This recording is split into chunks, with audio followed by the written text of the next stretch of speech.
Bon matin tout le monde! Bon matin, j'espère que vous allez bien. Avoir su que de parler de sexualité, ça remplirait l'Église. On aurait parlé avant. Bienvenue tout le monde, je suis contente de vous voir. Présentation brève pour ceux qui se joignent à nous pour la première fois, qui rentrent dans une église pour la première fois, bien, bienvenue. On est une église chrétienne, église en implantation. On est à notre 3e année. Je m'appelle Stéphanie, je suis la pasteure de l'église ici. Et puis, c'est ça, on voulait sortir un peu en implantant cette église-là, dans cet endroit-là, on voulait un peu sortir du cadre traditionnel pour rejoindre les gens d'aujourd'hui, puis rendre Jésus accessible, en fait, en ne changeant pas le message, mais en rendant Jésus accessible, en sortant un petit peu des lieux traditionnels. Donc, c'est notre raison d'être, pourquoi on est ici, puis pourquoi on fait les choses un peu de cette façon-là. Fait que soyez tous les bienvenus. Si jamais, il y a 2 sorties, vous ne vous sentez pas bien, il y a 2 sorties. Mais sinon, vous êtes les bienvenus ce matin. J'espère que vous allez avoir un bon temps. Ce matin, on est en fait dans la poursuite de notre série qui s'appelle Le plan parfait. Lyndia, je ne sais pas si c'est possible de baisser juste un petit peu la lumière au-dessus de moi. Merci. On est dans la série Le plan parfait. Puis ce qu'on veut faire ressortir au travers de cette série-là, en fait, c'est que Dieu a un plan pour nos vies. Que même si on ne sait pas où on s'en va dans la vie, que même si nos propres plans qu'on essaye de faire y échouent, Dieu, il a un plan pour nos vies qui ne faillit pas. Son plan, lui, ne faillit jamais. On avait vu aussi qu'il y avait 4 volontés pour notre vie. On a notre propre volonté. Les gens ont une volonté pour notre vie. Hein? Les gens savent toujours quoi faire de mieux à notre place. On a vu que l'ennemi de nos âmes, Satan, a une volonté pour nos vies qui n'est pas celle de nous construire, mais le contraire, c'est de nous détruire. Et Dieu a une volonté pour nos vies qui, elle, est bonne, est parfaite, est agréable. C'est le meilleur plan qu'il n'y a pas. J'avais cité aussi un joueur de baseball en disant qu'il était connu pour ses citations célèbres, qui s'appelle Yogi Berra. Il dit « Si vous ne savez pas où vous allez finir ailleurs. » C'est comme ça dans nos vies. Si on ne sait pas où on s'en va, on finit quelque part où finalement on ne voulait pas être. On ne veut pas être là. Donc, dans 3 Jean 1, 2, ça dit « Bien-aimé, je souhaite que tu prospères à tout point de vue et sois en bonne santé à l'image de ton âme. » Le plan de Dieu, la volonté de Dieu, c'est qu'on prospère à tous égards, tant physiquement que mentalement, que émotionnellement, que spirituellement. Et ça comprend aussi notre vie sexuelle, notre vie amoureuse aussi, à tout point de vue, dans tous les aspects. Donc, avant de poursuivre plus loin, je vais prier.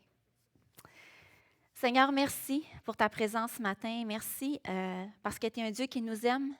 Tu es un Dieu rempli de bonté. Tu dis que tu as des plans de bonheur pour nous, un avenir plein d'espérance. Tu veux qu'on prospère à tous égards. Tu as envoyé Jésus pour nous donner la vie, puis la vie en abondance dans tous les aspects de nos vies. Ça exclut pas les difficultés, Jésus, mais Seigneur, tu promets que tu es avec nous dans tout ce qu'on traverse, puis de nous accompagner, de nous donner ce qu'on a besoin au moment où on a besoin. Seigneur, je veux te remettre ce matin-là entre tes mains, que tu nous diriges par ton esprit, que tu viennes nous faire découvrir, Seigneur, c'est quoi ta vision à toi pour l'aspect de nos relations amoureuses puis de la sexualité. Seigneur, c'est une partie importante de nos vies, puis c'est une partie qui te préoccupe aussi, qui est importante pour toi aussi dans nos vies. Donc, Seigneur, on veut te soumettre ça ce matin. Dirige-nous, parle à nos cœurs, viens transformer ce qui a à être transformé.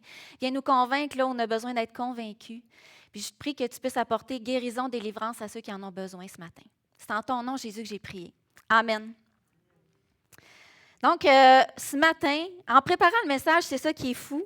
Je réalisais, parce que je me disais, je ne peux pas croire que je vais prêcher là-dessus. Mais en même temps, ça fait partie de mon rôle. Puis je réalisais à quel point on a besoin d'en parler, à quel point l'Église a besoin d'en parler, à quel point les gens ont besoin d'entendre parler. Puis que c'est un sujet, encore une fois, hyper pratique ce matin. Mais je réalisais aussi qu'on fait juste gratter la surface. Plus je préparais le message, plus je me disais, mais ça mérite une série. Ça n'a juste pas de bon sens. Tellement qu'il y a de choses à dire, ça m'a étonnée. Ne serait-ce qu'au niveau du dating, au niveau du célibat, au niveau du mariage, au niveau de la sexualité. Bref, il y a tellement à dire, il y a tellement à couvrir. Fait que je m'excuse d'avance, j'ai l'impression de gratter seulement la surface, mais je vais essayer d'être le plus concise, le plus pratique possible ce matin. Fait que, puis juste avant que je poursuive, ce matin, c'est un petit peu plus fébrile pour moi. Je me sens fébrile comme ça parce que je vais montrer peut-être une partie un peu plus vulnérable qui est voulue. Donc, c'est pour ça que le message ne sera pas posté en ligne. Il va être enregistré, mais il ne sera pas en ligne. Donc, vous êtes les chanceux ce matin qui allez l'entendre. Fait que, puis juste avant de poursuivre, il y a quelques années déjà, on recule. C'était dans les années, bon, on va dire 2012 à peu près. On recule, ouais, peut-être de 12 ans. Je l'ai déjà raconté, mais peut-être pas tout le monde l'a entendu. Bon, bref, juste pour dire à quel point Dieu est bon, Dieu est fidèle. Dieu nous aime, puis est attentionné. Puis cette fois-là, je me rappelle, c'était la première fois que je prêchais. Puis j'étais un peu dans cet état-là, mais même pire, on va dire. J'étais très stressée, très nerveuse. C'était la première fois. Ça m'avait pris 2 mois à préparer mon message. C'était vraiment pas bon, selon moi. Mais puis je me rappelle puis toute la préparation, toute la semaine, je me rappelle, j'étais stressée. Puis je me disais, puis c'est drôle parce que je ne suis pas une fille à fleurs tant que ça, là, OK? Mais j'étais comme, puis je ne l'avais pas dit à mon mari, mais j'étais comme, j'aurais aimé ça cette semaine, tu sais, qu'il me donne une petite attention pour dire, t'es capable, t'es là, tu sais, je suis là, je suis avec toi. Puis il était comme plus stressé que moi encore. Fait que, fait que c'était comme, bon, OK, Seigneur, mais tu connais mon besoin, Seigneur, puis je sais que tu es là, puis bon. Fait que finalement, je me rends ce dimanche-là, je fais mon message. Super stressée. Non, ce n'était pas un dimanche matin, c'était un dimanche soir. Et puis, à la fin de mon message, en fait, enfin fini, j'ai une amie qui vient me voir, elle a comme les mains dans le dos. Elle dit, écoute, je ne sais pas ce qui se passait, mais toute la journée, ça me dit, achète des fleurs à Stéphanie, achète des fleurs à Stéphanie, achète des fleurs à Stéphanie. Donc, Dieu m'a déjà acheté des fleurs. Désolée. Donc, alors, je commence ce matin. Le titre de mon message, bien, si vous êtes ici, sûrement parce que vous avez vu le titre, hein? Dieu et le sexe. Le plan de Dieu pour les relations amoureuses et le sexe. Je pense que ça nous intéresse, hein? Ça nous concerne tous. Puis, comme je l'ai dit tantôt, on gratte seulement la surface. Mais ça veut dire quoi aujourd'hui, une sexualité, un amour qui va être épanoui? Qu'est-ce que ça veut dire concrètement? Est-ce que ça veut dire qu'on suit nos pulsions, toutes les pulsions qu'on a, tous les désirs qu'on a, avec qui on veut, quand on veut? Est-ce que c'est réellement ça, une sexualité épanouie? Parce que c'est un peu ça qu'on nous vend. On nous vend l'idée qu'une souvent une sexualité épanouie, ça égale pas de cadre. On enlève les limites et puis on se laisse aller. Un peu comme je dis avec n'importe qui, on parle de couple ouvert, on parle de polyamour, on parle de F-friend. Bon, OK, je peux en nommer. On se retrouve comment dans tout ça? C'est quoi qui est réel? C'est quoi qui est véritable? Est-ce que c'est réellement ça, le vrai amour? Est-ce que c'est vraiment à ça qu'on est appelé? Comment s'y retrouver? Puis, on est bombardé constamment. Il faudrait fermer nos écrans pour ne pas être bombardé. Il y a de quoi être mêlé, il y a de quoi être confus. Il y a de quoi être anxieux aussi. Puis souvent, notre rapport aux relations amoureuses ou à la sexualité, ça va beaucoup avec notre éducation, la façon qu'on a été élevé. Est-ce que dans notre famille, on parlait de sexualité? Est-ce qu'on n'en parlait pas? C'est un sujet tabou. Ceux qui ont grandi dans l'Église, c'était souvent un sujet tabou. C'est rare, là. C'est rare qu'on ait entendu parler de sexualité. Puis si on en entendait parler, c'était beaucoup des interdits. Notre environnement, nos expériences qu'on a vécues font aussi que ça façonne notre vision des relations, de la sexualité. La jeune génération d'aujourd'hui, on dit que c'est la génération Z, c'est celle qui est née entre 90 et 2010. On parle des environ 35 ans à 15 ans, si je ne me trompe pas.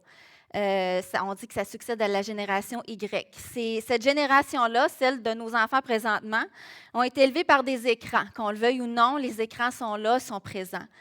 On dit que 57 des adolescents sont sur les écrans au moins 4 heures et plus par jour. C'est une statistique. Il y a plus de 73 qui ont vu de la pornographie avant l'âge de 17 ans. Puis même, je trouve que le chiffre est élevé. Je pense que c'est plus tôt que ça. J'irais jusqu'à 12 ans, sans exagérer. Puis je ne veux pas que vous vous sentiez comme tombé des nues ce matin, mais probablement que votre jeune ou votre fille a déjà vu des images pornographiques. maintenant à l'Église. La génération est plus connectée virtuellement que jamais, mais de plus en plus moins connectée humainement. Les relations entre les humains font défaut. Malheureusement, la quasi-majorité des références et des apprentissages que nos jeunes vont faire sur les relations intimes sont à travers la pornographie. Fait que ce matin, en 3 points, mais le premier point, on commence. Le premier point, c'est le monde a un plan pour ta sexualité. Avant que de voir que Dieu a un plan pour notre sexualité, le monde a un plan pour notre sexualité. Puis ce n'est pas nécessairement le meilleur. Fait que j'ai un sondage ce matin. Je vous demande, avant de poursuivre, de scanner le code QR avec votre téléphone. Là, c'est anonyme, OK? Il n'y a personne qui sait qui va répondre quoi. Donc, soyez sans crainte. Répondez le plus honnêtement possible, OK? Donc, c'est un sondage, puis on va y revenir plus tard. Là, je me prends une gorgée.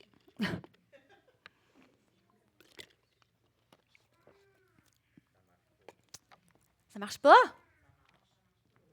Est-ce que ça fonctionne? Oui, ça va être mieux.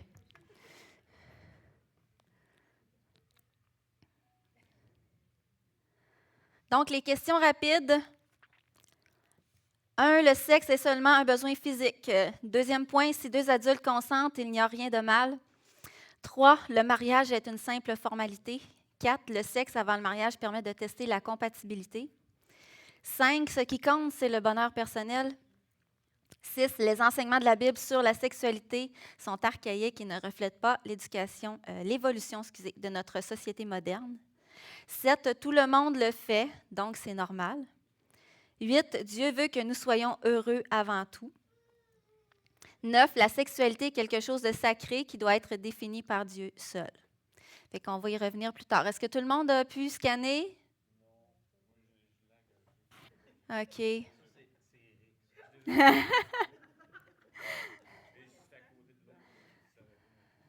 après ça, on va nommer des noms. Non, c'est pas vrai, c'est anonyme. C'est anonyme. OK? OK. Je vous laisse encore quelques secondes. Est-ce que je suis encore dans le...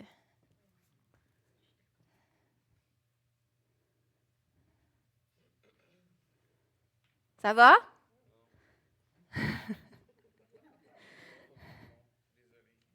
Pas de problème. Il manque une réponse, on va savoir que c'est ça.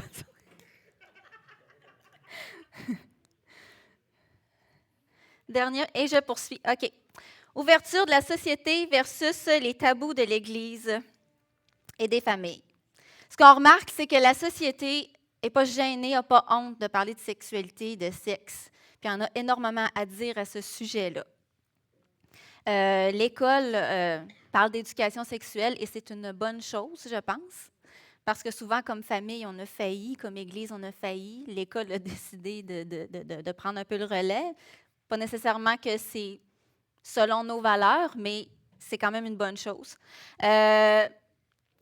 Les amis, en entendre parler par les amis, nos jeunes, ça va être YouTube, ça va être les écrans, ça va être toutes sortes de choses, toutes sortes d'applications. La sexualité, elle touche tout le monde. Tout le monde est touché par la sexualité, ça fait partie de nos vies. Tout le monde est concerné. Enfants, adolescents, jeunes adultes, les gens en dating, les personnes mariées et même les personnes âgées. Eh oui. Ce qu'on n'a pas réalisé comme Église, c'est que Dieu, lui, n'est pas gêné de parler de sexualité. Il en parle énormément. Il en a long à dire sur le sujet. Il n'est pas gêné d'en parler. Puis trop longtemps, puis encore aujourd'hui, l'Église a failli dans son rôle d'en parler. Ça a été un tabou très longtemps, puis ça l'est encore aujourd'hui. Qu'on parle d'argent, qu'on parle de sexe, ça reste encore un tabou. L'Église n'a pas joué son rôle. Puis souvent, quand je disais tout à l'heure, c'était souvent dans l'interdit. On parle de « Ah, mais ça, tu t'en préoccuperas juste quand tu vas être marié. Là, il faut juste que tu te retiennes jusqu'au mariage. » On parle de maîtrise de soi. Mais ce qu'on ne réalise pas, c'est que de la maîtrise de soi, c'est pas juste quand tu es célibataire, c'est aussi quand tu es marié, puis même encore plus des fois quand tu es marié. La maîtrise de soi, c'est toujours. Puis l'Église a aussi apporté ça dans le sens de, des interdits, des non, mais aussi sous forme de condamnation, au lieu d'on va éduquer, c'est quoi le plan de Dieu pour ta sexualité? On va condamner, on va amener de la honte souvent au lieu d'amener guérison, restauration, puis finalement, c'est quoi le plan de Dieu? Comment on peut équiper les gens à vivre une sexualité qui est bonne, qui est saine, qui est dans le cadre de Dieu? Tout le monde est curieux, tout le monde se pose des questions sur les relations amoureuses, sur la sexualité, et c'est normal. C'est une partie importante de nos vies, comme j'ai dit tout à l'heure. Dieu nous a créés en corps, âme, esprit. Il nous a créés des êtres sexués aussi. Et le désir sexuel fait partie de nos vies. C'est normal. Mais ce qui n'est pas normal, c'est qu'on a laissé la société nous éduquer. Le sexe, ça ne vient pas du monde. Ça vient de Dieu. C'est Dieu qui l'a créé. Ce qui est bizarre, c'est que Dieu aime le sexe, mais dans un cadre. Vous me suivez? Je ne sais pas si je vais avoir beaucoup de « amen » ce matin. OK. On assiste à un fléau, justement, de l'hypersexualisation dans notre société, comme je le disais tout à l'heure, où la pornographie fait un peu référence en termes de sexualité. Puis un paradoxe intéressant, je trouve, en fait, on essaie de banaliser la sexualité, comme dire, bah, c'est juste quelque chose de normal, c'est juste quelque chose que c'est un besoin, puis regarde, tout le monde le fait. On banalise en enlevant toutes les balises possibles qu'on peut avoir, mais en même temps, on prend cette sexualité-là puis on la place comme une idole, en fait. C'est comme si, c'est comme la clé du bonheur. Si tu veux être heureux, ça passe par là. On est bombardé. Il y a une accessibilité très facile aujourd'hui. Si on a un écran, c'est accessible. C'est accessible à tout le monde. Puis ça prend un aveuglement volontaire pour ne pas avoir vu d'image ou avoir été exposé aujourd'hui. On parle aussi d'industrie du sexe. C'est quand même assez présent où il y a la pornographie, ça l'a amené aussi, on parle d'abus. Une affaire amène l'autre. On est rendu à voir un peu des êtres humains comme de la marchandise aussi. C'est rendu la base des relations. Quand on regarde aussi toutes les applications de rencontres, on dirait qu'on est dans un autre monde, vraiment. Puis, on va mesurer, en fait, notre compatibilité ou la réussite de notre couple, en fait, si ça matche sexuellement. Fait qu'on commence notre relation comme ça, puis, peut-être que ça peut fonctionner finalement. On définit un être humain aussi, on est rendu à définir la définition de mon identité en termes de ma préférence sexuelle. Ça s'est un peu jamais vu, mais c'est un peu ça maintenant. Mon identité est définie par moi je suis hétéro, homo, je suis pan, je suis bon, il y a tous les termes aujourd'hui. Et qu'on me définit comme personne selon ma préférence sexuelle. Puis je ne rentre pas non plus dans les théories de genre, mais ça a amené ça aussi. Je trouve intéressant, des fois, on est sur nos écrans, puis je suis tombée sur quelques extraits d'un podcast populaire que je nommerai pas, qui parle de sexualité. C'est des filles qui animent le podcast, mais ça parle vraiment très cru. C'est vraiment comme, à chaque fois, je fais un saut, puis je me dis, waouh, OK, on est rendu là. Puis ils en parlent très ouvertement. Là, c'est comme, on parle de tout, de n'importe quoi. Puis ce que je trouvais intéressant, à un moment donné, c'est qu'une sexologue qui commentait ce podcast-là, puis c'est une sexologue qui n'est pas chrétienne, qui n'est pas croyante. Puis comme commentaire, elle disait, mais ces filles-là ne parlent pas de sexualité. Elles parlent juste de mécanique. Parce que la sexualité, c'est pas ça. C'est pas que ça. La sexualité, il y a toute la notion d'attendre le bon moment, de se maîtriser. Il y a la notion de séduction, de désir qui est là, de sensualité, d'érotisme. Elle dit, il n'y a rien. Il parle juste de mécanique. La sexualité, c'est pas ça. Fait que je trouvais ça intéressant de dire, hey, elle n'est même pas croyante, cette femme-là, mais capable de voir que ça, c'est pas de la sexualité. L'industrie du sexe nous ment, finalement. Qu'on parle de pornographie, qu'on parle de toutes les plateformes qui existent, puis je ne les nommerai pas non plus. On nous présente une sexualité, en fait, qui n'est pas bonne pour nous au final. Cette industrie-là, elle nous ment. Puis on parle de pornographie parce que c'est ce qui touche la plupart des personnes aujourd'hui, autant hommes que femmes même. Ce que la pornographie ne nous dit pas, c'est que ça va briser nos relations.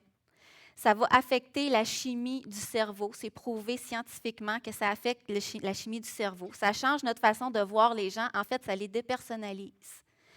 On commence à voir les gens comme des objets pour obtenir quelque chose, au lieu d'une relation, d'une vraie personne avec qui je peux avoir une relation.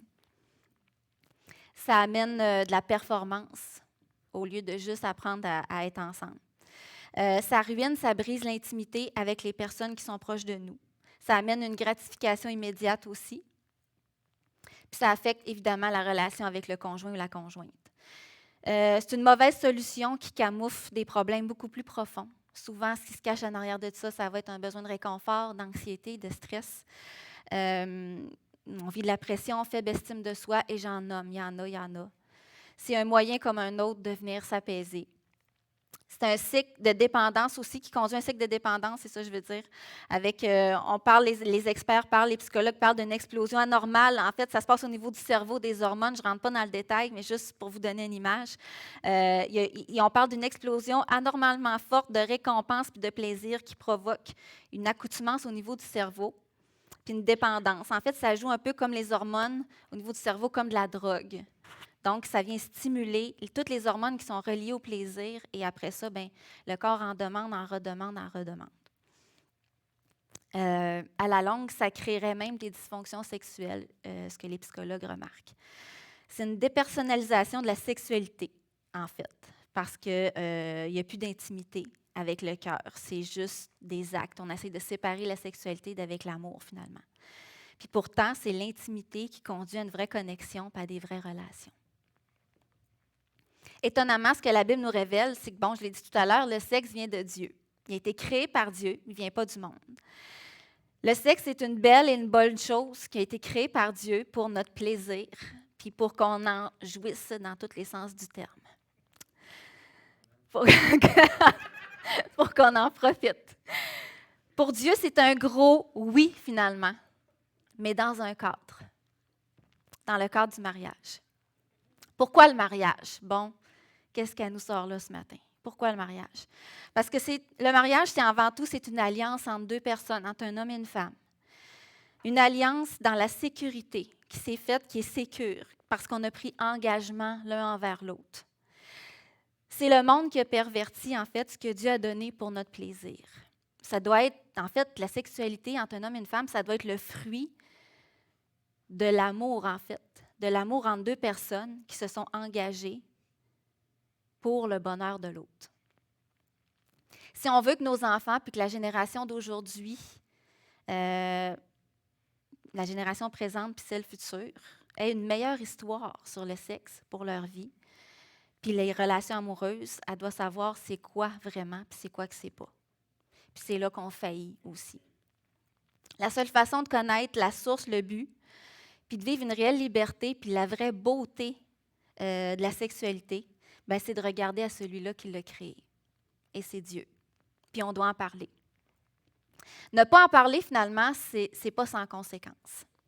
Et puis là, je vous raconte la première partie de mon histoire, parce que je la continue plus tard. C'est quelque chose que je n'ai jamais raconté vraiment. J'ai même parlé à mes garçons avant d'en parler ce matin. Ils étaient plus ou moins au courant. Donc, j'y vais. Ce qui est spécial aussi, c'est que quand je préparais le message de la semaine passée, quand j'ai prêché, puis je savais déjà que j'allais parler de ça. C'est comme si Dieu me disait, là, tu vas raconter cette histoire-là, c'est important. Puis j'étais comme, oui, je sais, je suis pas prête, mais je suis prête, mais pas prête en même temps. Mais je savais que ça allait venir. Il y a 2 ans, je pense, ou 1 an, je baptisais un ami. Et puis, avant son baptême, j'avais demandé à Dieu d'avoir une parole pour lui. Puis, évidemment, je connaissais le vécu de la personne, mais Dieu m'a vraiment donné une parole de dire, aujourd'hui, ben, j'enlève ta honte complètement. Puis quand j'ai dit la parole, j'ai vraiment entendu Dieu me dire, ben, cette parole-là est aussi pour toi. Aujourd'hui aussi, j'enlève ta honte. Puis je savais qu'est-ce que ça voulait dire. Puis je savais que j'allais raconter cette histoire-là un jour. Donc, ça commence comme suit. J'étais non-croyante à l'époque. J'ai déjà raconté, je viens d'une famille pas chrétienne. J'ai connu Jésus plus tard dans ma vie, je vais en venir. Mais j'étais non-croyante. Puis depuis toute petite, j'étais très fille. Hein? Bon, OK, ça c'est à peu près à l'époque que c'est arrivé. Donc, j'étais jeune. Puis juste pour... tu sais, on est filles, on s'imagine l'amour. En tout cas, moi, j'étais comme en amour avec l'amour, OK? C'est comme... Tu sais, là, j'étais toute petite, puis je lisais des livres de princesses. Puis j'étais très comme, c'est. Un jour, je vais rencontrer mon prince charmant. Puis, ouais, ils se marièrent, vécurent heureux et eurent beaucoup d'enfants. Et puis, c'est ça un peu, tu sais, j'étais un peu dans mon monde de licorne. J'avais une vision très romantique de l'amour. Et puis juste pour vous dire à quel point que j'étais comme, tout était comme très axé là-dessus. Là. Bon, mes poupées, mes Barbies, tout était axé sur l'amour. Et puis, à un point même que moi, je vais rencontrer mon prince, j'en parlais, puis au point même que je ne m'habillais même pas en pantalon, j'étais juste en robe parce que ça ressemblait plus à des princesses. C'était vraiment comme exagéré.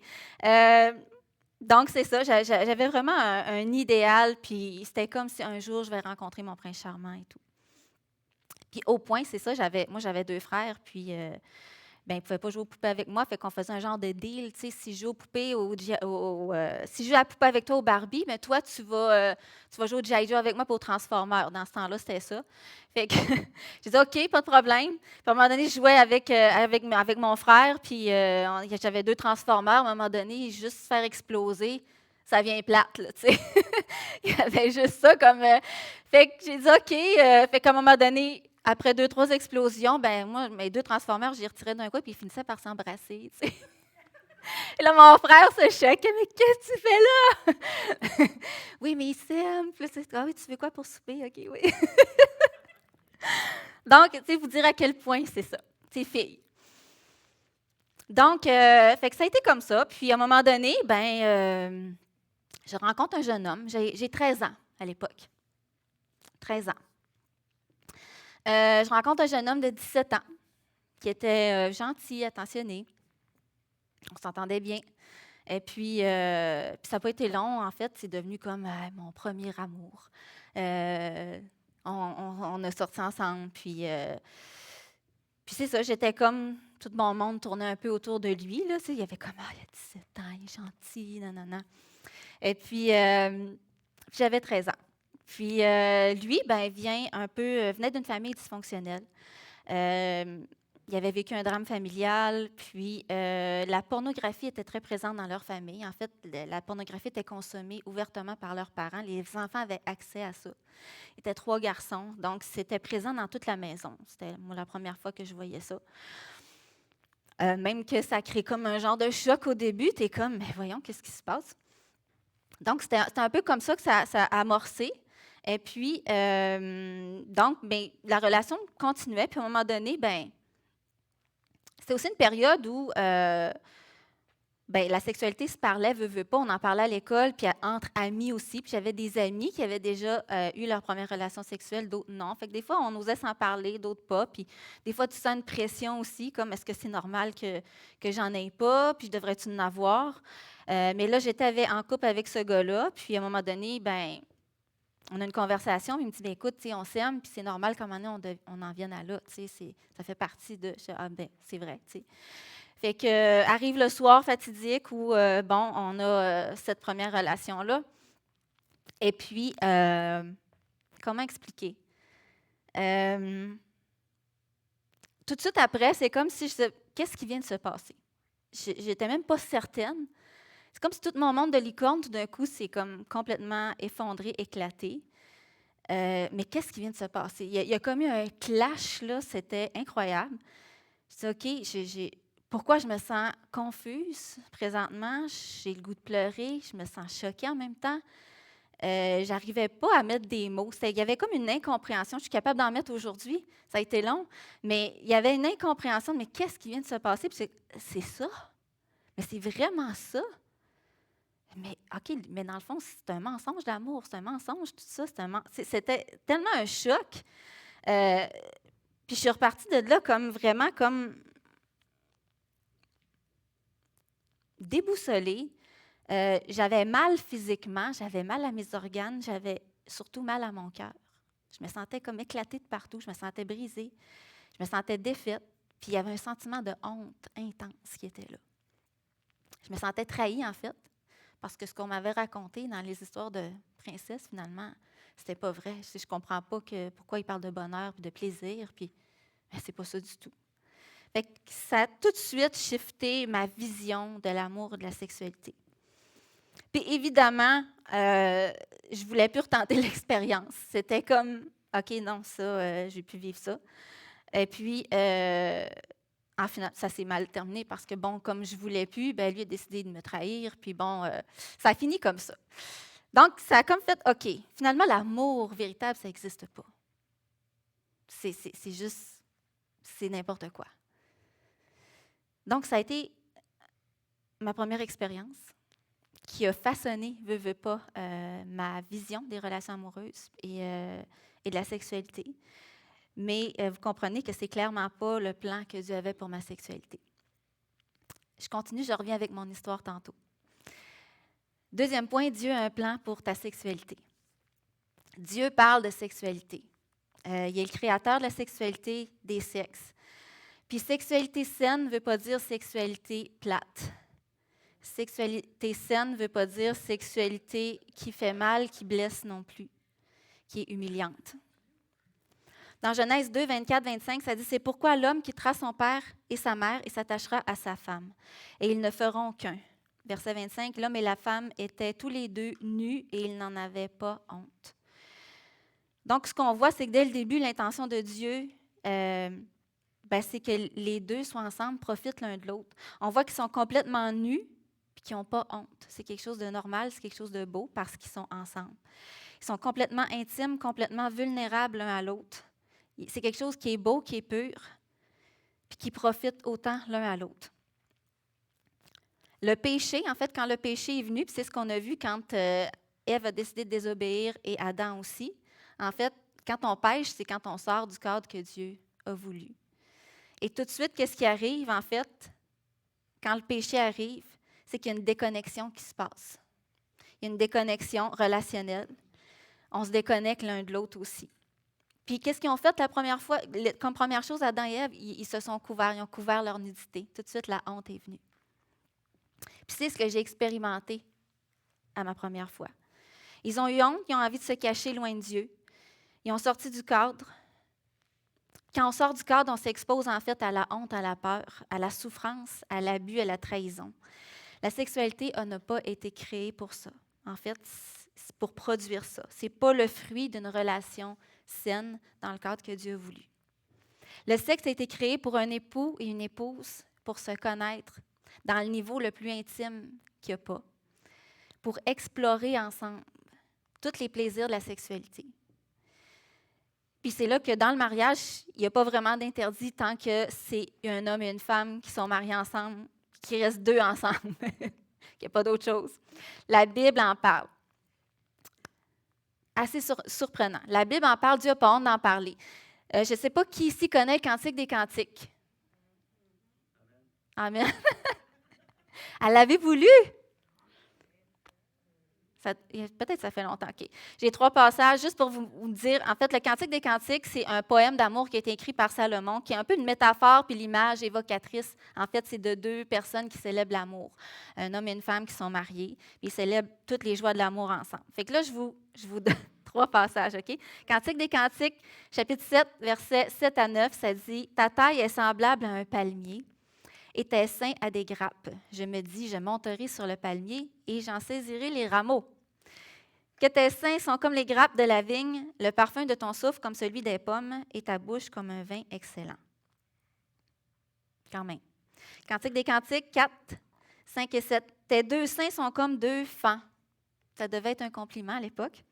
« Comme les jumeaux d'une gazelle qui passent au milieu des lys avant que le jour se rafraîchisse et que tes ombres fuient. J'irai à la montagne de la myrrhe et à la colline de l'encens. Que tu es toute belle, mon amie, il n'y a point en toi de défaut. » Il est tellement d'amour qu'il ne voit plus les défauts. Hein, ça, c'est normal. Cantique des Cantiques 5, versets 2 à 5. « J'étais endormie, mais mon cœur veillait. Écoute, mon bien-aimé, frappe. Ouvre-moi, ma sœur, mon amie, ma colombe, ma parfaite. Car ma tête est couverte de rosée, mes boucles des gouttes de la nuit. J'ai ôté ma tunique, comment la remettrai-je? J'ai lavé mes pieds, comment les salirai-je? Mon bien-aimé a passé la main par l'ouverture, et mes entrailles se sont émues pour lui. Je me suis levée pour ouvrir à mon bien-aimé, et et de mes mains a coulé la myrrhe. De mes doigts, la myrrhe liquide sur la poignée du verrou. Puis on comprend qu'il ne parle pas d'une vraie poignée de porte. C'est pas vraiment de la myrrhe. Et c'est quand même explicite. Tu sais, je veux dire, ça va quand même loin. La myrrhe liquide, OK? On parle de... Dieu n'a pas honte de dire tout ça fait partie de la sexualité. On parle de désir charnel, l'attirance, la sensualité, la tendresse, l'érotisme. Il y a une intensité physique qui est là. Il y a une intensité du désir qui est présent. Et c'est tout voulu de Dieu, ça. C'est le but de la sexualité qui est créé par Dieu. Il l'a créé pour notre plaisir. Pas juste pour faire des enfants. Amen. Je n'ai pas entendu Amen.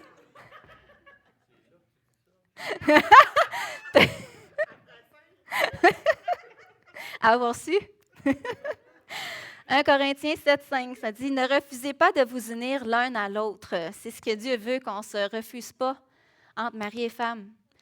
À part si mais il y a une exception, si vous voulez mieux prier, mettez-vous d'accord tous les deux pour agir ainsi pendant peu de temps. Ensuite, retournez ensemble, sinon vous risquez de ne plus être maître de votre propre corps. Et Satan peut en profiter pour vous tenter. Donc, c'est une bonne chose de ne pas se priver l'un de l'autre. C'est quelque chose que Dieu veut. Le sexe, c'est le fruit du plaisir entre un homme et une femme, comme je l'ai dit, engagés dans une relation d'alliance qui est le mariage. Puis le mariage, c'est une relation d'engagement. C'est une place sécure. Je l'ai dit tout à l'heure, le mariage, c'est une connexion encore plus puissante qu'on peut avoir avec n'importe quelle autre relation parce qu'on est connecté à la fois émotionnellement, physiquement, spirituellement et puis sexuellement aussi. Puis c'est dans cette relation-là qu'on va expérimenter souvent toutes les formes d'amour. On a un amour amitié, souvent, mari et femme, amoureux et bien sexuel aussi. Donc, sondage. Je reviens à mon sondage avec les résultats. Oh! Ah, 0, le sexe est seulement un besoin physique. OK, intéressant. OK, fait qu'il y a 0 que, OK. Fait que là, je me tourne. Fait que, OK, bon, le sexe est seulement un besoin physique. OK, bon, ben 0 vous avez deviné, c'est faux. C'est pas seulement qu'un acte biologique. La Bible, elle nous révèle que c'est pas seulement physique, mais c'est une expérience, en fait, où deux personnes deviennent un. C'est un lien. C'est une expérience qui fait que deux personnes s'unissent, mais pas juste physiquement, mais émotionnellement, spirituellement aussi. Genèse 2, 24, c'est pourquoi l'homme quittera son père et sa mère et s'attachera à sa femme et ils ne feront qu'un. C'est quelque chose de beau et de puissant en même temps. Puis quand on parle de sacré, c'est ça aussi, c'est un lien sacré finalement. C'est un lien puissant qui se crée entre deux personnes. Ce n'est pas juste physique comme la société essaie de nous faire croire, qu'on peut se séparer du reste des dimensions de notre être finalement. C'est une connexion qui touche corps, âme, esprit aussi. La société, elle a présenté le sexe comme juste une activité physique, mais les relations sexuelles hors mariage ont des conséquences profondes à cause de ces liens-là qui se créent. Deuxième, 22 ont répondu si deux adultes consentent, il n'y a rien de mal. Intéressant. L'idée que le consentement suffit juste à légitimer une relation sexuelle, en fait, ça ignore la vision de Dieu, le plan de Dieu pour la sexualité, ce que la Bible enseigne. La Bible enseigne en fait que la sexualité, c'est un don qu'on reçoit, qui est réservé au mariage. En fait, ce n'est pas une mesure pour mesurer la compatibilité, mais c'est un cadeau qui nous est offert. Puis ce cadeau-là, on le reçoit en étant mariés, puis ensemble, on le déballe, puis on le découvre. On se rend vulnérable, puis oui, il peut y avoir des craintes, des peurs, la méconnaissance, peu importe, mais ensemble, on le valorise, on chemine ensemble, on le découvre ensemble. C'est comme ça que Dieu voit ça. Ce n'est pas juste une question de consentement, mais avant tout, c'est une question d'engagement. Avant. Troisième, le mariage est une simple formalité. Il y a 0. Bon, ben je m'en vais. Le mariage est une simple formalité. Dans Hébreux 13, ça dit que le mariage soit honoré de tous. Dieu honore le mariage. Bon, fait que oui, c'est pas juste une simple formalité. C'est vraiment un engagement. C'est quelque chose de public qu'on fait devant Dieu, devant les hommes, que publiquement, on s'engage envers l'autre personne, envers qu'on ce soit notre mari ou notre femme. C'est une alliance qu'on crée. à s'honorer, à prendre soin, à se protéger mutuellement dans toute notre vulnérabilité, que ça aille bien, que ça aille mal, dans la santé comme dans la maladie. C'est une relation où on est supposé être en sécurité. Il y a aussi l'aspect de si on est chrétien, souvent on se fait poser la question, mais si je suis chrétien, est-ce qu'il faut que je sois absolument avec quelqu'un qui est chrétien? En fait, la Bible nous révèle que oui. C'est déjà un défi d'être deux chrétiens ensemble. Je vous le dis, là. Parce qu'on est deux êtres différents, pareil, avec un background différent, avec des blessures différentes, avec des visions différentes. C'est déjà un défi d'être deux croyants ensemble. Mais quand tu te maries avec un non-croyant, tu te mets en couple avec un non-croyant, ça n'a pas le choix. Il y a des problèmes assurés. On n'a pas la même vision. On n'aura pas le même plan pour nos vies. On n'aura pas les mêmes valeurs. On n'a même pas la même vision sur la sexualité.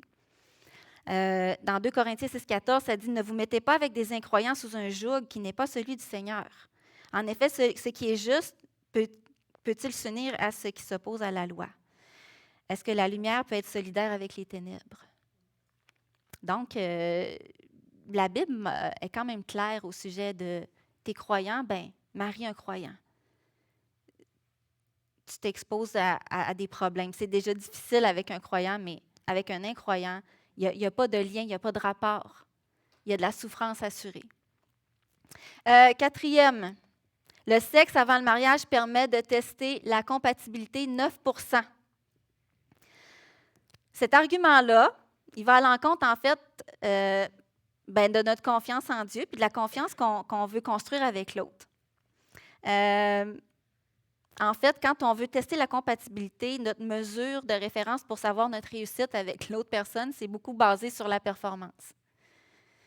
Et ce n'est pas l'unité de mesure de Dieu pour un couple qui va réussir ou qui est en santé. Les fondements d'une vraie relation, c'est basé sur la confiance et l'engagement. Après vient la sexualité. Le sexe, ce n'est pas le fondement, mais c'est le fruit, c'est le cadeau qui vient avec. Et c'est ça la beauté de la sexualité dans le mariage. C'est qu'on se découvre ensemble, comme je l'ai dit tout à l'heure. On apprend ensemble, on partage ensemble, puis on traverse toutes les étapes ensemble jusqu'à vivre une sexualité de plus en plus épanouie avec le temps aussi.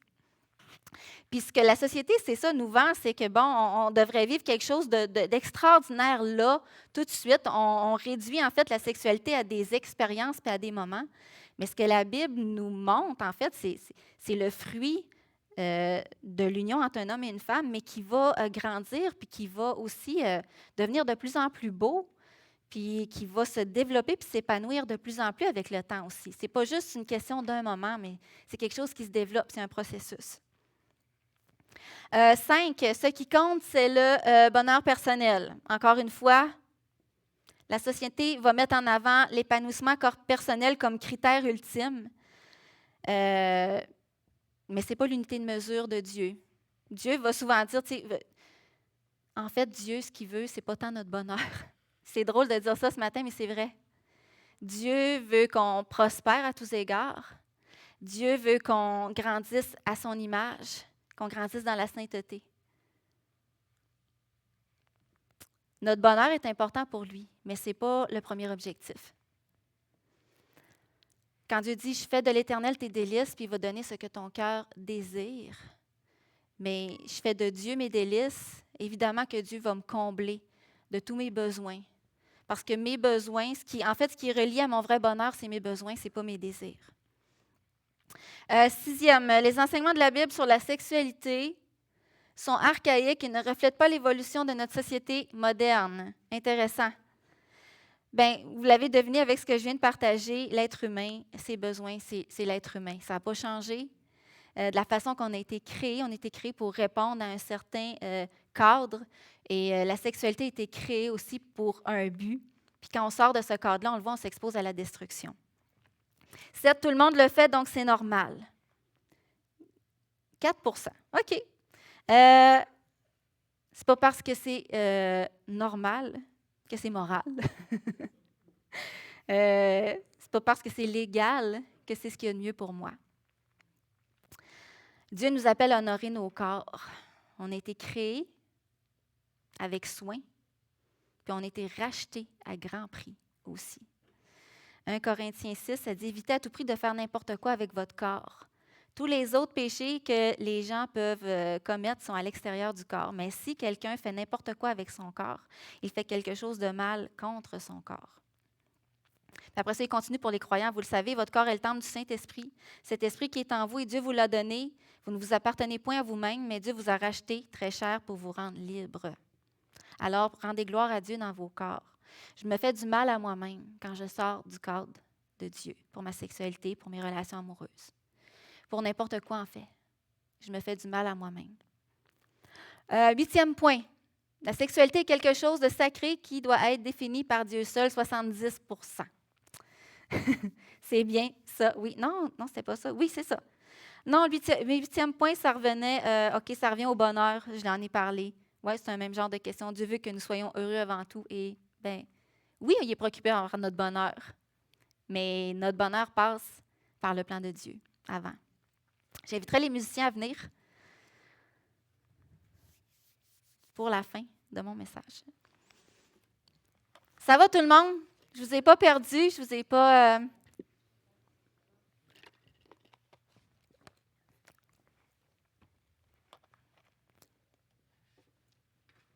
Puis là, je continue la deuxième partie de mon histoire.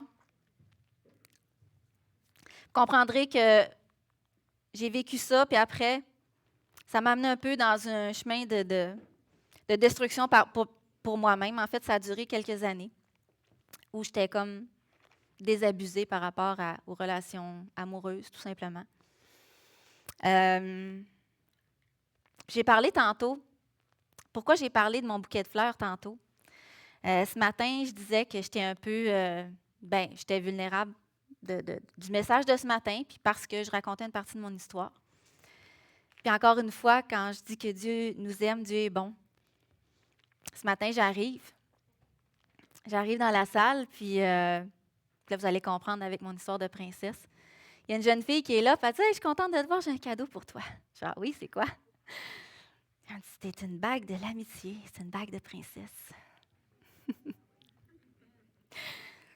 Puis vert, c'est ma couleur préférée. Donc, encore là, Dieu prend soin. Dieu a une histoire de rédemption dans toutes les parties de nos vies, puis la sexualité, ça en fait partie. Comme je l'ai dit tout à l'heure, moi, j'ai rencontré Jésus, j'avais 20 ans. Donc, j'ai vécu ce que j'ai vécu de l'âge de 13 ans jusqu'à 20 ans. À 20 ans, je rencontre Jésus, j'ai fait un 180 dans ma vie. J'y donne ma vie. J'ai pas eu de misère à me voir comme un pécheur quand j'ai rencontré Jésus. Je le savais que j'avais besoin d'être sauvée. Je le savais que j'étais perdue. La vie ne faisait pas vraiment de sens. L'amour ne faisait plus de sens. Donc, j'étais là. Puis je me suis vue devant un Y, je me rappelle très bien. Puis je savais que si je continuais dans un sens, j'allais m'enfoncer. C'est encore plus. Puis je savais que l'autre chemin, c'était comme de l'inconnu, j'avais peur. Mais en même temps, je savais que c'était un pas de foi. Il fallait juste que je saute. Je disais, OK, Seigneur, je ne sais pas ce qui va m'arriver. Je ne sais pas qu'est-ce que tu vas me demander. Je ne sais pas qu'est-ce que tu vas me faire. J'ai peur, mais je veux te faire confiance. Je te donne ma vie. Fait qu'évidemment, j'étais contente. J'ai commencé à fréquenter une église. Il y avait des amis, tout ça. On parlait déjà de fréquentation. C'est large, 20 ans. Mais j'étais convaincue d'une chose. Je savais ce que je ne voulais pas. Puis je savais que je voulais me garder pour le mariage. Je ne sais pas si c'était possible, puisque j'avais un vécu. Mais j'ai dit, Seigneur, je sais que c'est ça ton plan pour moi. Puis je veux le vivre. Je veux rencontrer quelqu'un que je vais vivre ça avec. Puis j'ai rencontré mon époux, évidemment. Puis c'est quelque chose qu'on a parlé, en tout cas que moi j'ai parlé dès le début. Moi, c'est clair que c'est ça. C'est clair que je veux me garder. Puis il avait le même désir que moi, la même conviction. Fait qu'on a décidé ensemble de se mettre des balises, parce qu'on s'est rendu compte que ça n'arrive pas par accident, tout ça. Hein? On se met des balises, on se met des limites. Puis franchement, on a vécu 2 belles années de fréquentation. Ça a été wow. Ça a été, je suis contente. Wow, c'est possible, Seigneur, tu sais, on est arrivé, puis on a réussi. Fait qu'arrive la nuit de noces. Puis là, je voyais mon mari, il avait hâte quand même, après 2 ans. Mais moi, plus la soirée avançait, je me revois encore, il y a des peurs qui ont commencé à monter. Je ne comprenais pas ce qui m'arrivait ce soir-là. Tu sais, moi, c'était une histoire, là, c'était passé, c'était enfoui. Hein, on devient chrétien, toutes choses sont devenues nouvelles, les anciennes sont passées. Donc, arrive à la chambre d'hôtel, je me rappelle encore. Et puis, mais là, ça ne va pas du tout. C'est comme si tout a remonté, tout est revenu. J'ai eu des nausées, des étourdissements sans raison, peur, effrayée, angoissée. C'est comme si je revivais un peu ce que j'avais vécu. La honte est venue. Imaginez, il ne s'était rien passé encore. La honte était là. J'avais juste le goût de me sauver. Mais ça a été rempli un moment de tendresse pareil. Puis ça a été, « Hey non, t'es pas prête. C'est correct, là. On a toute la vie, tu sais. » Mais vous comprendrez que ma vision de la sexualité, elle est à refaire complètement. À reconstruire. Après, il y a eu de la prière, il y a eu beaucoup de temps, il y a eu de l'amour, de la patience. Puis si j'en parle aujourd'hui, c'est parce que oui, il y a eu une restauration, il y a eu une guérison, puis on s'est repris après, inquiétez-vous pas. Mais ça a été mon histoire. Pour dire que quand on sort du cadre de la volonté de Dieu pour notre sexualité, c'est pas sans conséquence. Puis c'est ce que je pensais à l'époque, c'est « Ah, j'ai vécu ça, OK, je suis un peu traumatisée de tout ce qui est arrivé, mais bon, tout le monde le vit finalement, puis tout le monde continue leur vie, puis on n'en parle pas, puis je n'avais pas parlé à personne. » Fait que ça doit faire partie d'eux, puis on continue. Mais l'amour de Dieu nous restaure dans tous nos aspects. Dieu nous aime, veut nous restaurer même au niveau de la sexualité. C'est ce que Dieu veut, c'est le plan de Dieu. Vivre une sexualité selon le plan de Dieu, dans toute sa pureté, sa beauté, c'est avec le cœur en premier, c'est avec le corps. Puis l'Église est appelée à parler de sexualité. Ça devrait plus être un sujet tabou parce que ça touche tout le monde. Avoir une sexualité saine, c'est pas juste dire je change de comportement puis de se mettre des interdits. Ça commence par une décision dans notre cœur en premier. On s'est souvent servi de la honte comme persuasion, mais Dieu nous aime tellement qu'il veut ce qu'il y a de meilleur. Ça devrait être ça, notre persuasion, l'amour de Dieu, parce que Dieu a notre intérêt à cœur. Le plan de Dieu, ce n'est pas un plan de condamnation, c'est un plan de rédemption. Son plan pour la sexualité, pour les relations amoureuses, ce n'est pas la consommation comme on essaye de nous vendre aujourd'hui, mais c'est quelque chose de relationnel. C'est une relation dans un cadre qui est le mariage. Dieu a une meilleure histoire encore pour chacune personne ici, pour ses relations amoureuses, sa sexualité. Mais ma question ce matin, c'est quoi ton plan à toi? Dieu a un plan pour ta sexualité, mais c'est quoi ton plan à toi? Parce que le plan de Dieu, il n'arrivera pas tout seul. Comme je dis, il n'arrivera pas comme par magie. Il n'arrive pas par accident non plus.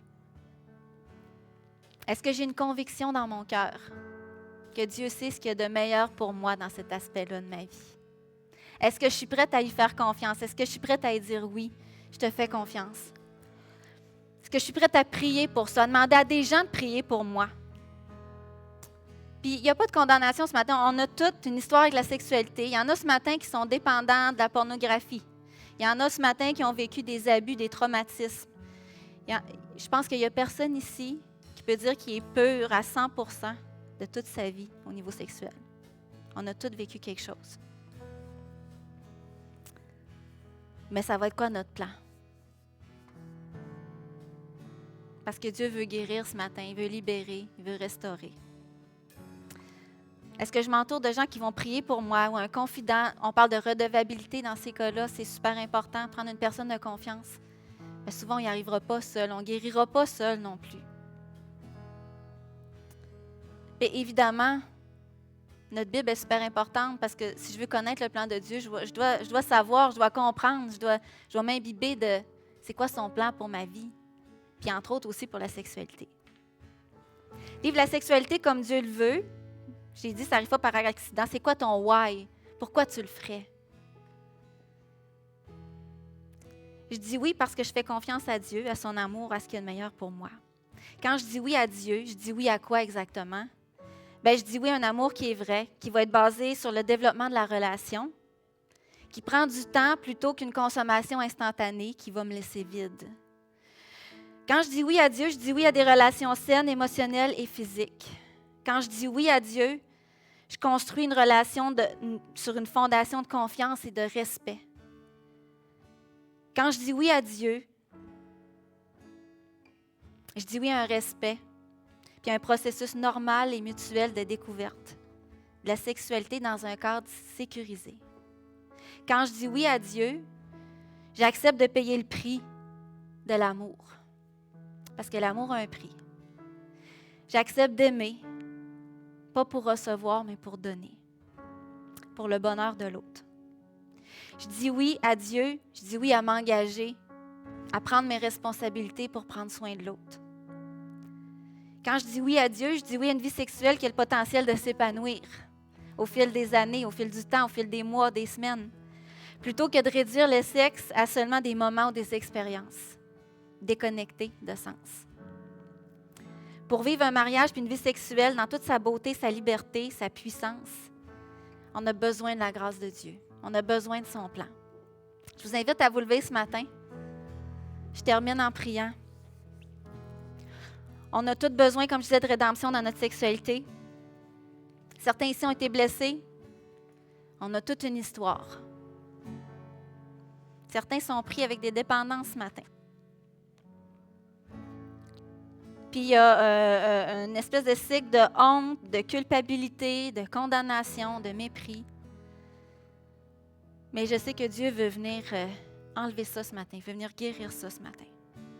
Ce matin, c'est un matin de guérison, de rédemption, de vision changée de la sexualité.